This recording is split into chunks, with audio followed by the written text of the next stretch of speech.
ओम शांति। कल की मुरली पे क्लास करेंगे, कल परसों संडे, परसों की मुरली पे। याद तो नहीं रही होगी अभी, मैं याद दिला देता हूँ। बाबा कौन से बच्चों को देखकर बहुत खुश हो रहे थे?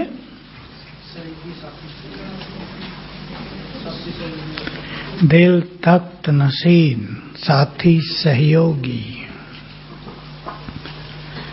एक सेकंड में अशरीरी कौन बन सकेंगे? वाह, बड़ी अच्छी। मैं सोचा किसी को याद नहीं होगी। जो वैरागी होंगे, बेहद तो है ही, पर वैरागी। अब याद आया किससे वैराग्य हो? गहरी बात थी वो भी। पहले छोड़ो सारी लाइन। देहभान के भिन्न भिन्न, देहभान कहने से कुछ समझ में नहीं आता। देहभान तो सबको ही है, देह है, उसका भान भी है। देहभान के भिन्न भिन्न स्वरूपों से वैराग्य। उदाहरण, हम देह में रहते हैं तो देह को ही देखते हैं, देह से ही बात करते हैं, देह की पालना में रहते हैं। पालना तो देह की करनी होती है 84 जन्म। लेकिन अगर देह का अट्रैक्शन है, इससे वैराग्य, ये देहभान बड़ा हो जाता है, वो उससे वैराग्य। और वैराग्य के लिए आत्मिक दृष्टि और दूसरी बात सुनाओ। एक तो आत्मिक दृष्टि चाहिए, चिंतन, स्मृतियां। जैसे बाबा की मुरली, ड्रामा पूरा हो रहा है। अब देखो, ये चिंतन है, ये ड्रामा पूरा हो रहा है, 84 का खेल पूरा हो रहा है, अब घर चलना है। तो ऐसे थोड़ा चलना है। चलना सहज काम होगा क्या? चलना सहज काम नहीं होगा। भरपूर होने के अलावा मोहों को जो छोड़ेंगे वो तो चलेंगे सहज। जिनसे मोह होगा, क्या होगा? वो जिनसे मोह है वो उसे जाने ही नहीं देंगे। ये सूक्ष्म गति काम करेगी। अब माताओं में मोह ज्यादा होता है, भाइयों में? सब एक साथ बोल रहे, माताओं में। आप इधर आ जाओ, थोड़ा इधर खाली पड़ा, इस पे बैठ जाओ। एक भाई आके, आओ बैठो, कोई भी आ जाओ, इधर आओ। किसमें ज्यादा मोह है? माताएं खुश भी हो रही बता के। मोह तो सब में ही होता है, लेकिन माताएं अपने बच्चों को जन्म देती हैं, उनकी पालना करती है ना। आप सब माताएं सोचो, पहले 10 साल आपने अपने बच्चों पे कितना ध्यान दिया है। बुद्धि सारी उनमें रहती है ना, इसलिए मोह ज्यादा हो जाता है। भाई लोग तो अलग रहते हैं ना, वो अपने कामकाज में है, माँ को संभालना होता है, इसलिए माँ का लग हो जाता है। इसमें कोई ऐसी बात नहीं कि न होना चाहिए, हो तो होगा ही। जिसकी आप बहुत पालना कर रहे हैं, जिससे बहुत प्यार दे रहे हैं, ध्यान रख रहे हैं। कितना ध्यान रखती है माताएं 5-6 साल तक अपने बच्चों का? चिंतन नहीं, उसको तो स्वमोह है, बड़ी नेचुरल चीज है। पालना बहुत करती हैं। चिंतन भी आवश्यक है। क्या चिंतन करेंगे? भैया हमारे बच्चे हैं, हमने इनकी पालना, ये हमारा कर्तव्य है, ये चिंतन करें। ये हमारा कर्तव्य है, हम अपना कर्तव्य कर रहे हैं। तो जब मनुष्य अपना कर्तव्य करता है बहुत प्यार से, तो बहुत थोड़ा थोड़ा ढीला होता जाएगा। मैंने ये किया। अब माताओं पे मार कहाँ पड़ती है? बहुत ज्यादा। कई माताएं अनुभवी होंगी। बच्चे की शादी करा दी, बहू आ गई, बताओ आगे। हंस रही माता ही मेरी बात। मुझे तो माताओं से पता चलता है, मुझे थोड़ा ही पता किसी के घर में क्या हो रहा है। अब बहू ने कह दिया बच्चे को, माँ से तुम्हारा कोई कनेक्शन नहीं। ऐसे बच्चे हैं जो माँ को कभी फोन नहीं करते, पत्नी करने नहीं देती। अब तब माताओं पे जो दबाव आता है, जो दिल दुखता है, जो मोहों को कष्ट पहुंचता है, वो बहुत भारी होता है। माताएं बताती हैं, बेचारी रोने लगती हैं। तो इन सब से बाहर निकलने के लिए चिंतन, ध्यान देंगे इस शब्द पे, चिंतन परम आवश्यक है।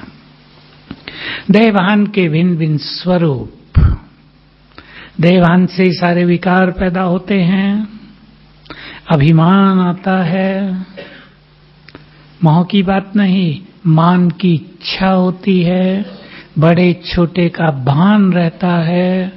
मैं ज्ञान में 25 साल से हूं, तुम 5 साल से ही हो। आगे क्या सोचते हैं? बताओ भाई लोग, बताओ। अनुभवी मैं हूं या तुम? जैसे मैं कहूं वैसे ही करना है। मेरी मत ही श्रीमत है, तुम्हारी मत अभी श्रीमत नहीं हुई है। तो ये देवान के स्वरूप हैं, सब भिन्न भिन्न स्वरूप हैं। तो बाबा ने कुछ गुह्य बातें जो बताई, उन पे आज हम थोड़ी ओपन चर्चा करेंगे, जो कभी कोई नहीं करता। जरूरत सबको है, संस्कार इमर्ज हो जाते हैं। क्यों? याद करो बाबा ने क्या कहा? उन्हें पूरी तरह भस्म नहीं किया है, दबे हैं तो निकल जाते हैं। अब पहला संस्कार हम ले रहे हैं जिसमें बहुत लोग फेल हुए हैं और होते हैं। सबसे लंबी यात्रा, काम को जीतना। इस पे कभी कोई चर्चा नहीं करते, आज मैं कर लेता हूं। काम को जीतना, इसलिए जो काम को जीतेंगे वो क्या बन जाएंगे? जगत जीत, प्रकृति जीत। इतनी बड़ी अवस्था है। लेकिन काम से हार कर ही लाखों बाबा के बच्चे बाबा को छोड़कर गए हैं। 20 साल यान में चलने वाले, 60 साल की आयु तक पहुंचने वाले काम के वश होकर बाबा को छोड़ गए। ऐसे हजारों उदाहरण हैं हमारे पास। कोई 50 साल का है, कोई 25 साल से ज्ञान में है। कुछ ऐसी भी आत्माएं हैं, अब वो बात मुझे ओपनली बोलनी चाहिए या नहीं, सेवाओं में बहुत आगे, लेकिन पवित्रता में सबसे पीछे, नाम मान शान में सबसे आगे, लेकिन इस धारणा में बहुत कमजोर। क्या चाहिए काम को जीतने के लिए? बाबा ने बहुत अच्छी बात कल एक और कही, एक लाइन छोटी सी, हम ही थे हम ही बनेंगे। इसलिए और संस्कारों के साथ, जिसने काम वासना के संस्कारों को पहले तो दबाया जाता है, फिर उनको भस्म करना होता है। जिसने ऐसा नहीं किया वो फिर से निकल जाते हैं। हम अपनी चेकिंग करेंगे, सभी करेंगे। अब कन्याएं हैं, माताएं हैं, भाई हैं, कुमार हैं, अधर कुमार हैं, सबको आज चिंतन करना है। काम वासना के यदि संस्कार हैं वो स्वप्नों में जागृत होंगे, बुरे स्वप्न आएंगे। काम वासना के यदि संस्कार हैं तो जब YouTube खोलेंगे क्या इच्छा होगी? बोलो, थोड़ी मैं ओपन चर्चा करा रहा हूं आज। क्या इच्छा होगी? सुरेश से पूछता हूं, ये तो कुमार है, इसको वो इच्छा नहीं है। वही सीन देखें, तृप्त होंगे। हमें इनको नष्ट करना है। आकर्षण होगा, भारी लगेगा पवित्र होना, सोचेंगे लौट चले उसी दुनिया में। कईयों के संस्कार इस जन्म में बहुत गंदे रहे हैं, अति विकारी हैं कई लोग। ये बाबा सुनाया करते थे साकार में। कई बच्चे कहते हैं बाबा ये धारणा होती ही नहीं हमें, तो आगे बोल देते थे, वो मैं नहीं बोलूंगा, तुम पूर्व जन्म में ऐसे ऐसे रहे होंगे। तो हमें इन संस्कारों को भस्म करना है, दबाना तो पड़ता है। मैं और भी उदाहरण दे देता हूं। सन्यासियों के पास कोई ज्ञान नहीं है, ब्रह्मचर्य धारण करके सन्यास ले लिया, आगे का कोई ज्ञान नहीं कि इसको नेचुरल कैसे बनाया जाएगा। हमें मिलती है पवित्र बनने के बाद पवित्रता की शक्ति। पवित्रता हमारा तेज बन जाता है। पवित्रता हमारी दिव्यता बन जाती है, क्योंकि ज्ञान और योग दोनों हमारे पास बहुत रहते हैं। जो जितना अभ्यास करेगा उसके अंदर उतनी ज्यादा दिव्यता आ जाएगी। लेकिन और जो लोग हैं वहां ये ज्ञान न होने के कारण कि पवित्रता को नेचुरल कैसे किया जाए, उसको आगे कैसे बढ़ाया जाए, लोग गिरते रहते हैं।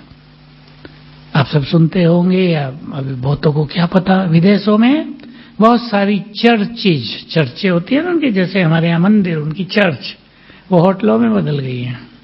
लोग जाते ही नहीं वहां।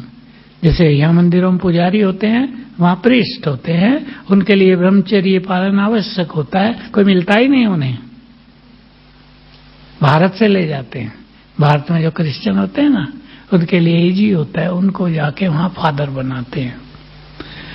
तो हमें अपनी अपवित्रता के संस्कारों को भस्म करना है। कैसे भस्म होंगे? ये है जो सबसे नहीं होती, किसी किसी से होती है। पावरफुल ज्वाला स्वरूप योग अभ्यास कर पाते हैं, क्योंकि उसके अभ्यास के लिए सारा दिन अशरीरीपन का कई बार अभ्यास, मन को व्यर्थ से मुक्त रखने का सुंदर लक्ष्य, श्रेष्ठ स्वमान, इनकी बहुत आवश्यकता होती है। बीज रूप में बाबा से जो शक्तियां मिलेंगी, पवित्र वाइब्रेशंस मिलेंगे, उनसे ही वासनाओं के संस्कार जल के नष्ट हो जाएंगे। जितने जितने हम अशरीरी बनेंगे, कर्मेंद्रियां शीतल होंगी, संस्कार पवित्र होते जाएंगे। सब इनका अभ्यास करेंगे। इसलिए और ओपनली बोल देता हूं, संपूर्ण निर्विकारी आत्माएं संसार में केवल 8 ही बनती हैं। संपूर्ण निर्विकारी, निर्विकारी शब्द प्योरिटी से भी थोड़ा बड़ा है। बाप समान, जिनकी प्योरिटी वैसी होती है जैसे भगवान की पवित्रता। बाकी 100 विजयी बन जाते हैं, उनकी प्योरिटी बहुत सुंदर होती है। तो इस पर हमें ध्यान देना है। जो बीज रूप अच्छा कर सकते हैं उन्हें वो करना चाहिए।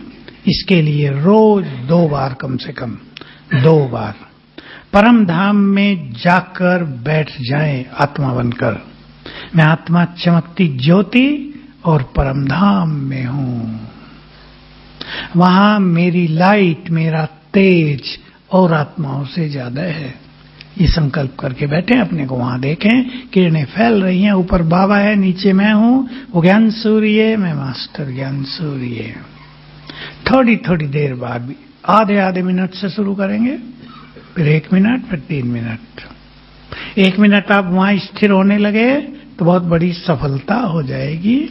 इससे बहुत सारी चीजें मर्ज हो जाएंगी। जैसे जब आत्मा फाइनली परम धाम में जाएगी, देखो ये सुंदर सा रहस्य सभी को ख्याल में रहे। हमने 5000 साल का पाठ बजाया, वो सब संस्कार हमारे अंदर है ना, पूरा पाठ। हम परम धाम में पहुंच गए तो क्या होगा? वो पाठ सारा समा गया, वो मर्ज हो गया, समा गया आत्मा में।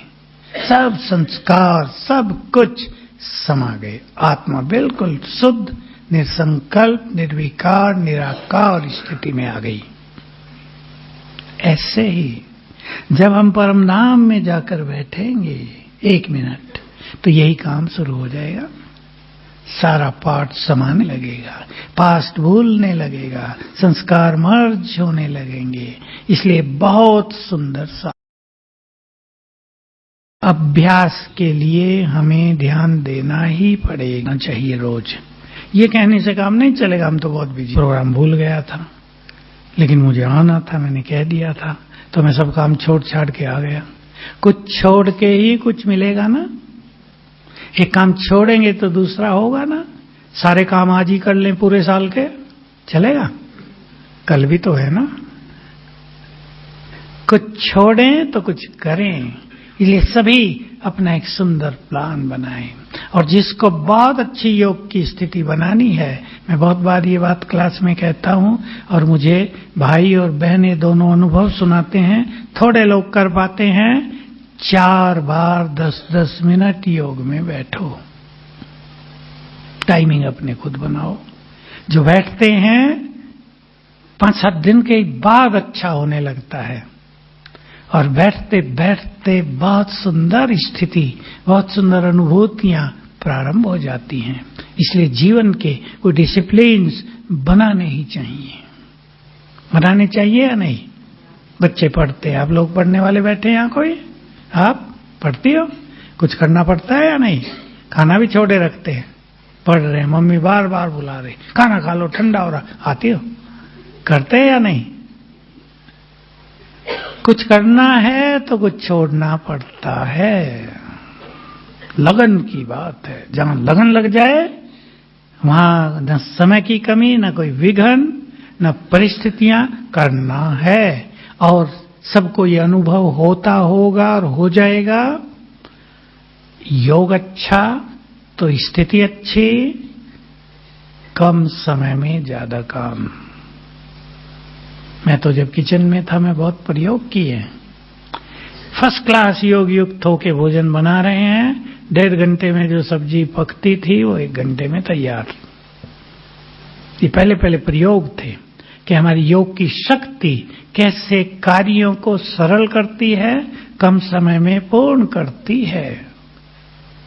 आप देखो, बाइक से आपको कहीं जाना, भाई लोग अनुभव करके देख सकते हैं। आपको थोड़ा दूर जाना है, आधा घंटा लगता है आपको जाने में, आप टेंशन में चलते हैं, जल्दी जाना जल्दी जाना। रास्ते में भीड़ आ गई, आपको इरिटेशन होता है, मुझे जल्दी जाना था, भीड़ आ गई बहुत। सब ये बाइक वाले कैसे चल रहे हैं, कार वाले नियमों का पालन ही नहीं करते, कहीं भी काट लेते हैं। भारत में तो होता है ना ये सब। आपको आधे घंटे की बजाय 40 मिनट लगेंगे। आप फर्स्ट क्लास बाबा का आह्वान करके यात्रा को एंजॉय करते हुए, अब बाइक चल रही है उसका आनंद लेते हुए सहज भाव से चलें, न भीड़ मिलेगी। 30 मिनट की बजाय 25 में पहुंच जाएंगे। प्रयोग करके देख लेना जो बाइक चलाते हैं। इसलिए 2 बातें ध्यान रखेंगे, बीच में बता देता हूं धारणा की, क्योंकि आज एक ऐसा ही केस था विदेश का। जब मनुष्य की परिस्थितियां बदलती हैं तो मनुष्य पहली पाता। एक बहन, उसका योग बहुत अच्छा, अब उसे अपने माँ बाप की सेवा में लगना पड़ा। वो बुजुर्ग हैं, वो भी ज्ञान में है, लगना ही पड़ा। वो खुशी से आ गई, लेकिन अब उसको ये रहता है पहले जो जीवन था वो अब नहीं रहा। इरिटेशन, थकान, मन परेशान। मैंने उसको यही कहा, अभी आने से पहले की बात है, मैं उसको समझाया स्वीकार करो। अब वो था, अब ये है। अब इसको छोड़ के तो आप नहीं भाग सकते। कहा बिल्कुल नहीं भाग सकती, बुजुर्ग हैं दोनों, 80 साल तक हैं। जिस परिस्थिति में हम आ गए हैं उसे स्वीकार करके उसी में अपने पुरुषार्थ का मार्ग ढूंढ लो। अंडरलाइन करें सभी, परिस्थिति नहीं बदलेंगी, बदलना हमें है। और जब हमारी स्थिति अच्छी होगी तो परिस्थितियां बदलने लगेंगी। परिस्थितियों को स्वीकार करके मन को हल्का रखकर अच्छे अभ्यास करेंगे। तो प्लान बनाएंगे 4 बार योग में बैठना। आप 2 बार सवेरे बैठ जाओ, यहां तो आपको सेवा है, घर में काम अपने अनुसार सेट कर लो, यहां भी सेटिंग है। सवेरे कर लिया, फिर मुरली क्लास में जाने से पहले 10 मिनट फिर कर लिया। ये नहीं बाबा के रूम में जाके करेंगे, सब तो वहां नहीं जाएंगे, कहीं बैठ के कर लो, बहुत स्थान है यहाँ, घूम फिर के कर लो।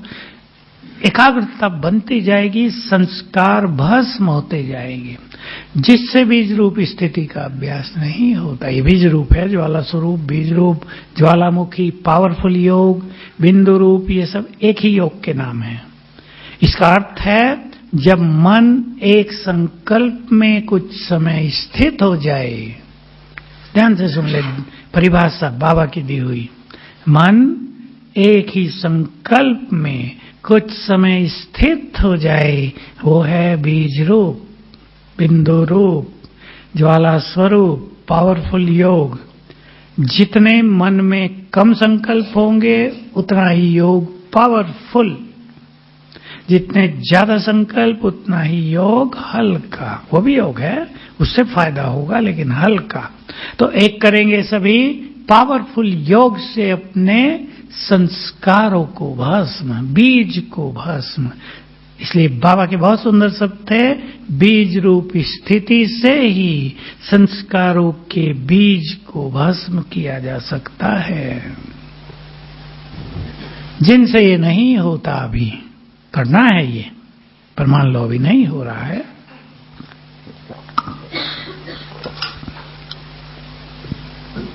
पांच स्वरूपों का अभ्यास। हमारे पांचों ही स्वरूप परम पवित्र हैं या नहीं? आत्मा देव स्वरूप परम पवित्र, इस देव देवी परम पवित्र, फरिश्ता परम पवित्र। जब हम देवता थे, बाबा के शब्द याद किया कच्चे, तो हम सतयुग में संपूर्ण वो निर्विकारी स्थिति बढ़ती जाएगी। देव स्वरूप, देवियों का देव स्वरूप देखो, कितने भी सुंदर हो मंदिरों में, कितनी पवित्रता झलकती है उनके चेहरों से। वो हमारा स्वरूप है, हम हैं वो, हम थे ये, हमारी यादगारें हैं ये। और ये पूजन दो ही आधार पे होता है ना, याद कर लो बाबा के महावाक्य, जो आत्माएं पवित्र बनती हैं और बाबा के कार्यों में सहयोग देती हैं, उनका पूजन होता है। आज एक जगह हम गए, वहां एक देवी ऊंट पे भी थी। मैंने कहा देवी की ऊंट की सवारी, मैं तो शायद कभी देखा नहीं था। बकरी की तो है, मुर्गे की भी है, लेकिन आज देखा ऊंट पर सवार है देवी। क्या रहस्य है इसका? ऊंची स्थिति, ऊंट तो टेढ़ा मेढ़ा है। ऊंट रेगिस्तान में तेज दौड़ता है। मैं सोचा रेगिस्तान में इस बहन ने सर्विस की है बहुत। बहन तो पूजनीय है ना, ऊंट पे बैठी है, तो ऊंट पे बैठ के रेगिस्तान में, इधर हमारे जैसलमेर है ना, राजस्थान में है, वहां ऊंट ही चलते हैं, रेत में ऊंट ही चल सकते। पैर चौड़ा होता है ना नीचे से, तो वो नीचे नहीं जाता, रेत में दौड़ सकता है वो। इसलिए मिलिट्री के पास भी वहां ऊंट ही होते हैं, घोड़े नहीं होते। रथ तो ये तो चल ही नहीं सकती गाड़ियां, अब तो सड़कें बन गई, लेकिन ऊंटों से ही चलते हैं। तो हमारे पांचों ही स्वरूप परम पवित्र हैं। जब आप परम धाम में बैठे, याद कराया करें अपने को, यहां मैं आत्मा परम पवित्र हूं। आत्मा के पवित्र संस्कार जगने लगेंगे, काम के संस्कार नष्ट होने लगेंगे, क्योंकि वो समय आ गया है जिसको बाबा कहते थे कि अंतिम समय आएगा, कलयुग में विकारों की आंधी चलेगी, उसका प्रभाव आत्माओं पर पड़ेगा, और जिसके अंदर जो जिस विकार के बीज होंगे वो प्रकट हो जाएंगे, फलीभूत हो जाएंगे। जैसे कोरोना में हुआ, बहुतों के साथ बहुत ज्ञान छोड़ के गए, क्योंकि काम वासना के संस्कार जग गए। तो जगे नहीं, इसके लिए उन्हें जलाना है। बोलो तैयार हैं साधना के लिए भाई लोग? ये सबकी जरूरत है। इसमें ये नहीं कि इसमें काम वासनाओं के संस्कार नहीं है, सब में है। जो साधना करेंगे वही उन पर विजयी होंगे। विजयी रतन बनना है। स्वमान ले लें आप, 2, 4, 5 सुन ले स्वमान। मैं विजयी रत्न हूं, पवित्रता का फरिश्ता हूं। 5वां, मैं पुण्य आत्मा हूं। 5 कम से कम प्योरिटी से जुड़े हुए स्वमान हैं ये। मैं पुण्य आत्मा हूं, क्योंकि जो पवित्र हैं वही पुण्य आत्माएं हैं। इन स्वमानों के अभ्यास करने से पवित्र संस्कार जागृत होते जाएंगे। कुछ संस्कारों को हमें जगाना है, जगा के कुछ को बढ़ाना है, और जो निगेटिविटी उसके विपरीत उसको जला के भस्म करना है। बाबा ने हम सभी को पवित्रता के संस्कारों को जगाने के लिए ये बहुत सारी स्मृतियां दिलाई हैं, जो सन्यासी आदियों को नहीं है, जो क्रिश्चियंस में नहीं है, जो और धर्मों में कहीं नहीं है। इसलिए उन्हें बात भारी लगती है। तुम पवित्र देवता थे, जब तुम परमधाम में हो तो संपूर्ण पावन हो, निर्विकारी हो। 2500 साल तुम पवित्र रहे हो, याद दिलाया है हमें। कल्प कल्प तुमने ही माया को जीता है, हमें याद दिलाया है। कोई याद दिला दे कि कल भी तुमने ये काम किया था तो आज करना सहज हो जाएगा ना। कोई याद दिला दे तुमने काम तो 100 बार किया है तो अब करना इजी हो जाएगा। बाबा ने याद दिला दिया, तुमने इस माया को कितनी बार जीता है? कल्प कल्प जीता है, अनगिनत बार जीता है। इसको और चिंतन में लाएंगे, माया को जीतने की शक्ति मेरे पास है। संकल्प किया करें, इन स्मृतियों में बहुत पावर रहेगी। माया को जीतने की शक्ति मेरे पास है। तो बाबा ने स्मृतियां दिलाई, योग सिखा दिया ताकि हम शक्तियां बाबा से लें, पवित्र वाइब्रेशंस लें और पवित्रता को परफेक्ट करें। क्योंकि अगर हमारी पवित्रता अच्छी नहीं है तो योग अच्छा हो नहीं सकता। ध्यान देंगे सभी जिनका योग नहीं लगता, उनको चेक करना है अपने को। व्यर्थ संकल्प भी अपवित्रता है, चाहे वो व्यर्थ संकल्प कैसे भी हों, कैसे भी हों। मैं एक अनुभव सुना के एक माता का कुछ बातें और सबको कहना चाहता हूं। अभी की बात है, वो भी आज शाम को अभी कोई आए कि उस माता ये 2 साल से अपने घर है, 2 बच्चे हैं, एक उसके पास एक इसके पास। अभी इसको ध्यान देंगे इस बात पर। आपको ये चिंता होना तो नेचुरल है कि मेरे बच्चों का क्या होगा, इनको कौन पढ़ाएगा। दूसरी 2 माताएं भी साथ आई थी उसके, वो कहने लगी अभी माँ विनाश का समय समीप आ गया है, अब पढ़ाई लिखाई की ज्यादा परेशानी अपने मन में न पालो। ठीक बात है नहीं? वो माताएं कह रही उसे। अगले साल के लिए लोगों ने डिक्लेयर किया हुआ है कि भूकंप बहुत होंगे, हो रहे हैं। नेपाल की तरफ से आते हुए तो एनसीआर कहते हैं ना, दिल्ली और उसके आसपास के एरिया को बहुत भूकंप हो रहे हैं। थोड़े छोटे स्केल पर आ रहे हैं, थोड़े बढ़ भी गए थे, अभी 6 तक पहुंच गया, वो बढ़ गया 8 तक पहुंच गया, तो महाविनाश। तो हमें थोड़ा सोचना है। अब मैंने उसे समझाया, वही मैं आप सबको कहना चाहता हूं। बात तो बेचारी की ठीक थी, वो दुखी इतनी थी, पढ़ी लिखी नहीं, काम नौकरी नहीं कर सकती, पैसा नहीं कमा सकती, उसके मन में चिंता होना तो स्वाभाविक है ना। खुद कहां से खाऊंगी, बच्चों को भी तो खिलाना तो है ना। चलो पढ़ाई में कुछ तो पैसा लगेगा ही, 10वीं तक भी पढ़े तब तक कुछ तो पैसा लगेगा।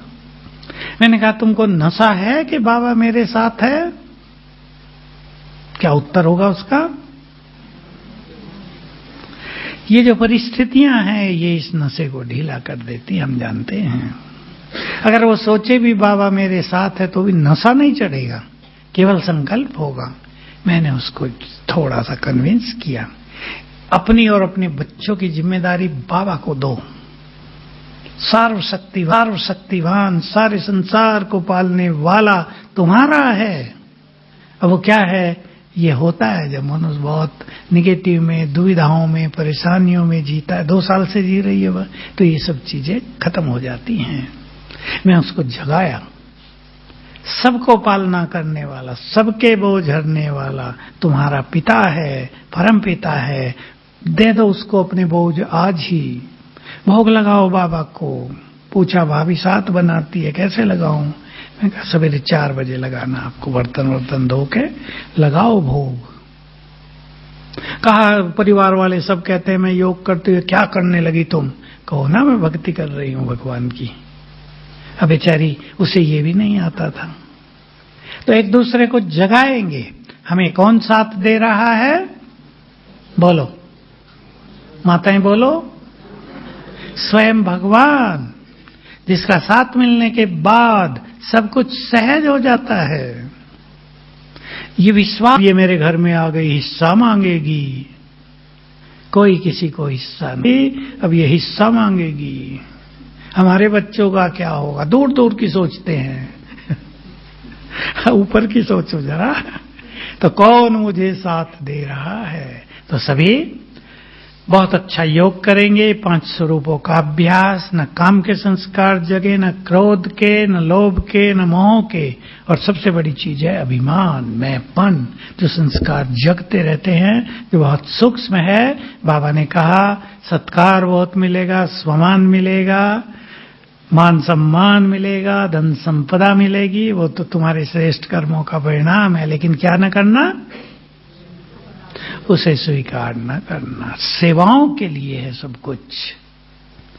तो बहुत अच्छा था, प्रकृति दासी होगी, ये सब कुछ बहुत बढ़ेगा, बहुत मिलेगा, लेकिन मेरे लिए नहीं, सेवाओं के लिए। हम तो हैं ही उसमें, ये नहीं हम भूखे रहेंगे और फिर सेवा करेंगे, हम तो उसका सुख लेंगे ही, लेकिन हम उसमें ही लग जाएं, ज्ञान योग छोड़ दें, इससे सभी को अपने को बचाना है। तो बहुत अच्छा चिंतन करेंगे इस मुरली पर और ध्यान देंगे हमें इन विकारों से वैराग्य हो। समय हमें वैराग्य न दिलाए। बहुत अच्छे सब थे ना, रचना अगर रचयिता का टीचर बने तो कैसा लगेगा। रचना है समय तुम्हारी, समय पे तो सारे संसार को वैराग आएगा ही। तुम्हें ऐसा वैराग प्रकट करना है जो तुम्हें देखकर संसार को वैराग आए, क्योंकि जब तक तुम्हें वैराग नहीं होगा, बहुत सुंदर शब्द थे बाबा के, तुम सारे संसार को बाबा का संदेश नहीं दे पाओगे। बड़ी गुह्य रहस्य की बात है। तो सभी अपनी चेकिंग करेंगे और देख लेंगे कोई संस्कार विशेष रूप से काम कर रहा हो, उसको योग अग्नि में जलाना है और 5 स्वरूपों के अभ्यास से नए अच्छे संस्कारों को जागृत करना है। ओम शांति।